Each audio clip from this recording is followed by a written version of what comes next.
ଆଜିଠାରୁ କାର୍ଯ୍ୟରେ ଯୋଗ ଦେବେ ପଶ୍ଚିମବଙ୍ଗର ଜୁନିୟର ଡାକ୍ତର। ଶୁକ୍ରବାର ଡାକ୍ତରମାନେ କାର୍ଯ୍ୟ ବନ୍ଦ ଆନ୍ଦୋଳନ ପ୍ରତ୍ୟାହାର କରିଥିବା ଘୋଷଣା କରିଥିଲେ। 42 ଦିନ ଧରି ଯେଉଁ କାର୍ଯ୍ୟ ବନ୍ଦ ଚାଲିଥିଲା ତାହା ଶେଷ ହୋଇଛି।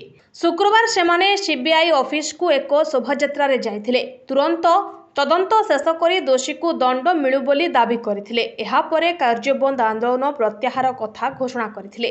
ତଥାପି ଜୁନିୟର ଡାକ୍ତର କହିଛନ୍ତି ଓପିଡିରେ କାମ କରିବେ ନାହିଁ, କେବଳ ଜରୁରୀ ସେବାରେ ଯୋଗ ଦେବେ।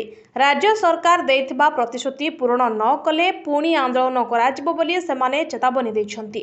ଆର୍ଜି ମେଡିକାଲ କଲେଜର ଜଣେ ମେଡିକାଲ ଛାତ୍ରୀଙ୍କୁ ଦୁଷ୍କର୍ମ ଓ ବର୍ବର ହତ୍ୟା ପରଠୁ ନ୍ୟାୟ ଦାବିରେ ଜୁନିୟର ଡାକ୍ତର ଆନ୍ଦୋଳନ କରିଥିଲେ। ଏହି ଆନ୍ଦୋଳନ ସାରା ପଶ୍ଚିମବଙ୍ଗକୁ ବ୍ୟାପିଥିଲା। ସାଧାରଣ ଲୋକେ ବି ଯୋଗ ଦେଇଥିଲେ। ବେଶ ଅଡୁଆରେ ପଡ଼ିଥିଲେ ମମତା ବାନାର୍ଜୀ।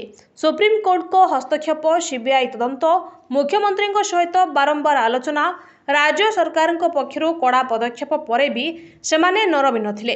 ସବୁ ଦାବି ପୂରଣ, ପୀଡ଼ିତାଙ୍କୁ ନ୍ୟାୟ ଓ ବରିଷ୍ଠ ପୁଲିସ ଅଧିକାରୀଙ୍କୁ ବଦଳି ପରେ ମାନିଛି ଡାକ୍ତର ସଂଘ ଏବଂ ଆଜିଠାରୁ କାର୍ଯ୍ୟରେ ସେମାନେ ଯୋଗ ଦେବେ।